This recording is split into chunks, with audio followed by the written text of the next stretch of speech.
Thank you. We have incoming development that there is currently a team in the NBA that is being slept on heavily and that more people need to be paying attention to because they're missing out on a really great fun watch. Yes, it is super weird that people aren't paying attention to this team, however, it is understandable. While most NBA fans are focused on superstars and contenders, the Utah Jazz are quietly putting together one of the most enjoyable seasons across the league. From player development to unexpected wins, let's talk about why this team deserves way more attention. Hello everyone and welcome back to Step Back with Zach, and in today's video I want to talk about one of the most underrated and underwatched teams, the Utah Jazz. Before we go any further though, please don't forget to leave a like on the video and subscribe to the channel. It is my goal to hit 100 subscribers before April, so your subscription would be very much appreciated. Thank you. The Utah Jazz have historically been a very underwhelming team. Even this year, they currently sit with a record of 15-29, and this is being recorded before the Spurs game, and are the 13th seed out west. And they are poised to finish the season with a record of 27-55, which would be the third worst record of theirs since the year 2000, and the 8th worst record of theirs in franchise history. Since the year 2000, speaking of, they have only eclipsed the 50-win mark 6 times and have not made it past the Western Conference semi-finals. With the Utah Jazz being one of the most underwhelming teams for the past 3 seasons, never being able to eclipse more than 37 wins, it is easy to see why the NBA had them as 30th in their power rankings 1 week prior to the NBA season. With also having no roster improvement, it really explains it. This past offseason, they also lost valuable veteran presences in John Collins, who made his way to the Los Angeles Clippers, Colin Sexton, who's now a member of the Charlotte Hornets, and Jordan Clarkson, who's now over there in New York. The Jazz are also getting no media publicity. They are tied for the lowest amount of nationally televised games this NBA season with only 2, which is crazy to think about. Meaning, once again, the NBA does not believe in this team enough to push them out to the casual viewer. And this is another reason why this team is being so heavily overlooked, and it's because they're not even being looked at. And the fact that their best player is also not even American does not help this fact either. And they are honest to God one of the worst defenses, if not the worst defense in the entire NBA. Losing Walker Kessler only 5 games into the NBA season, this will really do it for you, considering Walker Kessler is one of the best big men defenders in the entire NBA. Now I want to get into why I think the Utah Jazz are one of the most fun and exciting teams the NBA has to offer. For the average fan that's not really looking for deep analytical stuff, the Utah Jazz are super duper exciting. They score a lot of points. They are 6th in the NBA in total points per game at 119.3. And they also average the 2nd most assists, only behind the Atlanta Hawks at 30.2 dimes a game. And what's crazy about this number is that no one on the roster averages more than 7 assists per game, meaning it's an all-around effort. The ball is always moving. They are fast, they love to run, they are 3rd in pace on the entire season. We always love a team that's really fast, and with this pace, it means the offense doesn't get stuck, like some certain teams out there that I am unfortunately a fan of. They also run very little isolation plays. What this essentially means is that there's not one player that's always just going to do everything himself while everyone else just clears the floor and moves out of this person's way. And this also is another reason why the ball doesn't get stuck. They sit with the 7th least amount of ISO possessions per game. And this is the type of player that I love. I don't like watching someone, unless they're an absolute superstar like a Victor Wembanyama or Kevin Durant, or sometimes even a Luka Doncic, even though he makes some silly plays sometimes. I don't really like watching full heavy ISO style of teams. And even with this, they still managed to score the 11th most points in the paint per game at 51.5. They're also a pretty decent transition team. They average the 11th most points per possession in transition across the association. And even with this lack of ISO play, they get to the line the 5th most. And what's impressive about this is every single time I have watched the Utah Jazz, there's been no foul grifting by any of their players. And a very common thing going across the NBA fandom at the moment is how much we hate foul grifters, like a Luka Doncic or the free throw merchant, Shai Gilgeous-Alexander. This Utah Jazz team doesn't do that. And it's another reason why I find them so fun. They, sticking on the topic of free throws, make the 2nd most free throws per game while shooting at the 7th best in the entire NBA at a clip of 80.4 Their bench unit's also really exciting with players like Bryce Sensabaugh, Isaiah Collier, Walter Clayton Jr., Taylor Hendricks every now and then, same with Cody Williams, younger brother of Jalen Williams. They averaged the 10th most points per game across all bench units at 39.8, while also leading all bench units in assists per game and sit with the 11th best offensive rating. So as you can tell by all of these, their offense is so much fun. And as someone that watches pretty much every single NBA team, offense is something that I thoroughly enjoy watching. I'm a sucker for good defense, absolutely, but a really fun offense where you're just on your seat going, oh, oh, oh, you know, that whole thing. That's what I love to do, and that's what the Utah Jazz do for me.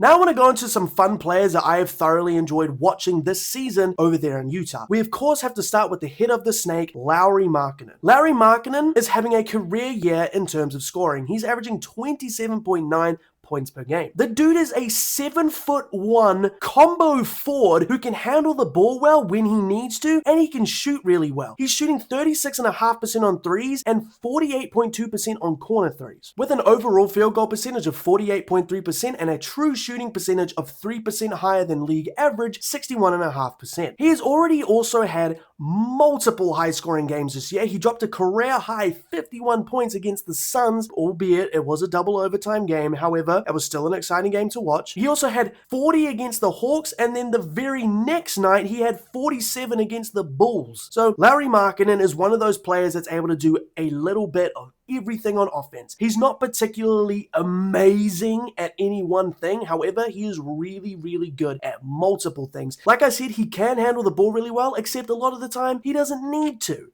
He's really, really good at just finding his spot really easily. He's good at those catch and shoots. He's able to create his own offense, especially in the post as well. Next, I want to talk about my favorite player on the Utah Jazz this season, and that has been Most Improved Player candidate Keyonte George. He is not only one of my favorite players on the Jazz, but one of my favorite players this season, as well as, in my opinion, being one of, if not the most underrated player of the entire season so far. He's having a career year, 24.4 points per game, which is 18th in all of the NBA, while also grabbing 4 boards and dishing out 6.7 assists on splits of 45.9% from the field, 37.6% from 3, and 90.3% from the foul line on a true shooting percentage of 61.5%. Every single thing that I just said, all of those numbers, are all career highs for him by a significant margin. He has also had multiple high-scoring games this season. He recently had 43 points against a healthy Timberwolves team who, keep in mind, have Anthony Edwards, Jaden McDaniels, Rudy Gobert, Dante DiVincenzo's a scrappy defender. They've got really great defenders everywhere, and this was without Lauri Markkanen, so all the defensive energy and effort was going to go into Keyonte George. However, that did not stop him. He's also had multiple games of high-scoring 30s, like 39s,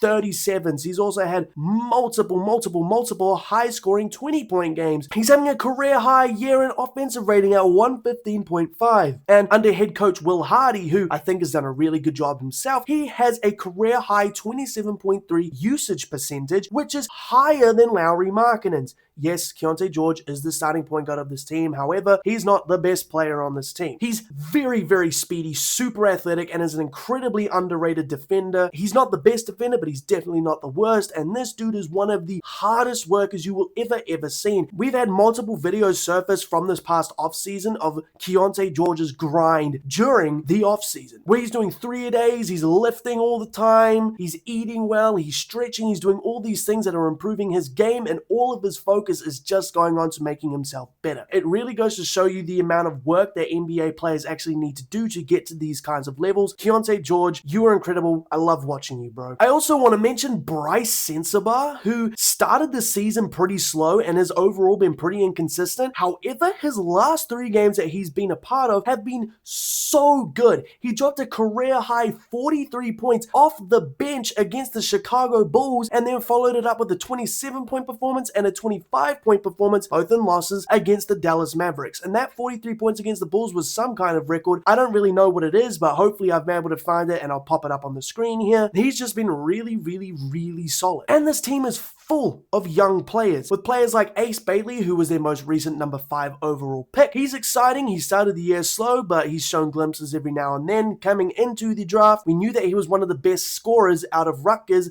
and just in the class in general, so he's got a promising ceiling. Walter Clayton Jr., who was their late first round pick, who came off an NCAA championship, has also been looking very solid as a backup point guard piece. Being one of the older players in the draft, he's obviously coming in with more experience and is looking more NBA ready than I originally thought, but at the moment he is their third string option. And then you've got Isaiah Collier, who's another really solid point guard who is coming off the bench, is backing up Keontae George for some of the time. However, Will Hardy likes to run Isaiah Collier and Keontae George together, with Keontae George becoming that off guard. Isaiah Collier averages 10.3 assists per 36 minutes, which is insane. Isaiah Collier is really good. He's really good at attacking downhill. He's not the best shooter, but I just think the really young, promising players of this Utah Jazz team really make me excited for what is to come. Players like Walker Kessler as well. He's like 24, 25 or something like that, and he's an incredible defender. Like I said earlier, one of the best defenders we have in the entire NBA. He's 7'2", is a great rebounder, gets a lot of blocks. He's always up there in terms of blocks per game and total blocks in the NBA. However, it's unfortunate to see him go down, but he's always involved in trade rumors. And I think if he is to get traded, the Utah Jazz are going to be able to get some very valuable assets for him. Picks, other young players. So this core already looks really solid. So why does all this matter, even when the team is not really doing that well this season? Well, the Utah Jazz, like I just said, are slowly building a very promising young core. And with Lauri Markkanen, who's not young, but he's also not old, he's also involved in a lot of trade rumors. And if they can trade Lauri Markkanen, you can almost guarantee that they're going to get some valuable pieces back. More draft capital, more young players to continue to build their franchise. Keontae George is currently the future of this franchise, in my opinion. He's not going anywhere anytime soon. That dude is insane. And with them already building a really solid offensive foundation, all they need to do now is just find those players that are going to help them be even better on the defensive side. There are players on that team who have the capabilities to be good defenders, like a Cody Williams, like a Taylor Hendricks. However, they're not really showing much so far this year. However, the Utah Jazz are currently projected to land with the 6th pick in the upcoming 2026 NBA draft, and we all know how solid this draft class is. The Utah Jazz need to keep losing, however, because if their pick falls outside the top 8, it is going to go to the OKC Thunder, and no one wants the OKC Thunder to get more really solid young pieces because they're already overpowered enough as it is. If the Jazz can somehow jump into a top 3 or hell even a top 5, they are for sure